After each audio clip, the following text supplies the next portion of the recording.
Imagine waking up in China 900 years ago. You step outside your house and walk into one of the busiest cities in the world. The streets are already crowded. Vendors are heating pots of porridge. Steam rises from baskets of buns. Flatbreads are being baked, noodles are boiling, and someone nearby is loudly trying to sell you a bowl of soup before you are fully awake. In other words, breakfast has not changed very much. Welcome to Kaifeng, capital of China's Northern Song dynasty. During the 11th and early 12th centuries, Kaifeng was one of the largest and wealthiest cities on earth. It had restaurants, street stalls, night markets, and specialized food shops. And according to the Dongjing Menghua Lu, or the Eastern capital, a dream of splendor, food sellers were already operating early in the morning. So what did ordinary people eat for breakfast? What did rich people eat? And most importantly, how much did it cost?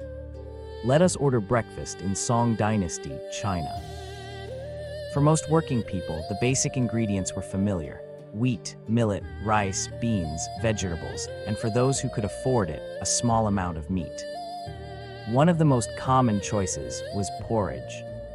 This could be made from rice, millet, or other grains. It was warm, easy to digest, and cheap to prepare in large quantities. A plain bowl may have cost only a few copper coins, known as wen. Depending on the period, location, and quality, a basic bowl of porridge might have been around 2 to 5 wen.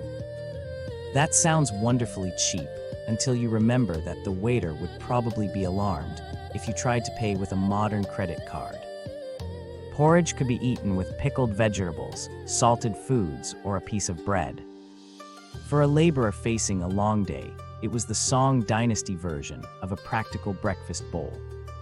Not exciting, but neither is modern oatmeal, and people still eat that. Wheat foods were especially important in northern China. Ordinary people could buy steamed bread, baked cakes, or flatbreads from street vendors. The word Bing covered a wide range of flour-based foods. Some were baked, some fried, and some cooked on a heated surface. A simple wheat cake or flatbread may have cost roughly 2 to 5 wen, depending on its size and ingredients. Plain versions were everyday food. Add oil, sesame, sugar, or meat, and the price went up. This is still the basic law of breakfast economics. Flour is cheap. Everything delicious costs extra. Steamed bread was also common. In the Song period, the word mantu could refer to filled or unfilled steamed dough, although food names changed across regions and centuries. A plain steamed bread might cost only a few wen. A filled bun, especially one containing meat, would cost more. A simple breakfast of porridge and bread may therefore have cost around 5 to 10 wen. That was affordable for many urban workers, though not insignificant for the poorest residents. People in Song China also ate filled buns. These might contain vegetables, pork, or mutton. Mutton was especially associated with elite and urban dining in the northern Song capital. The imperial court consumed large quantities of it, and high-end restaurants frequently served it. But meat was more expensive than grain. A meat-filled bun might cost several times more than plain bread.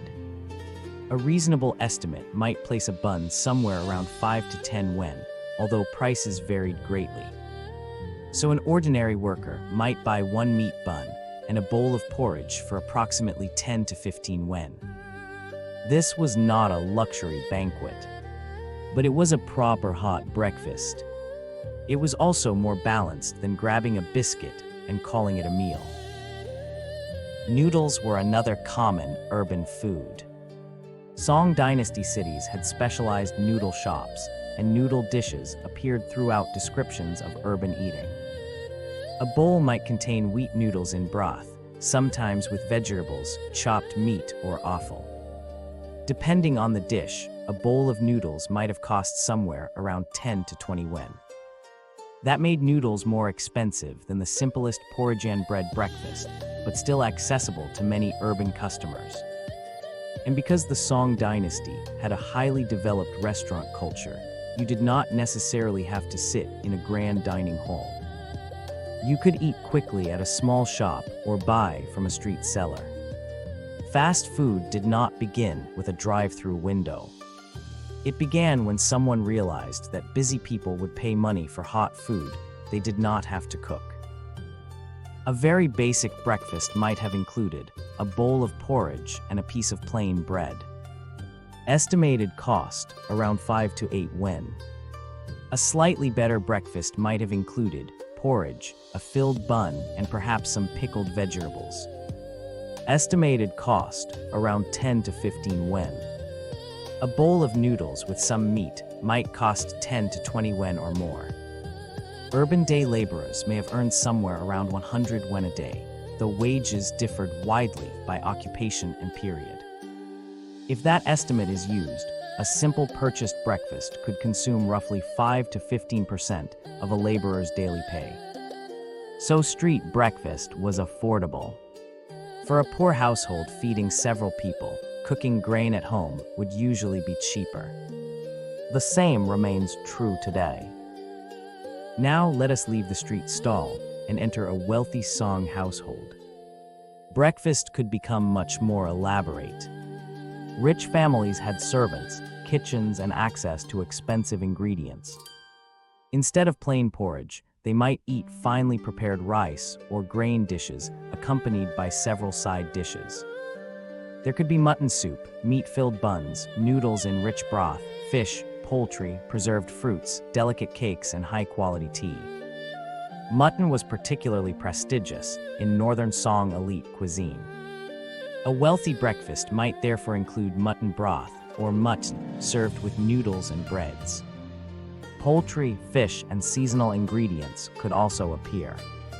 A wealthy meal could easily cost tens or hundreds of yuan, depending on the ingredients and the number of diners.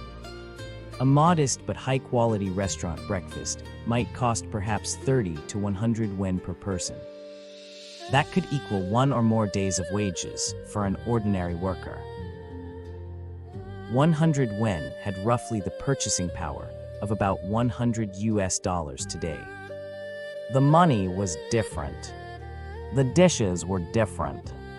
But the morning problem was exactly the same. You are hungry. And someone nearby is selling hot bread. Civilizations rise and fall. Dynasties disappear. But breakfast survives.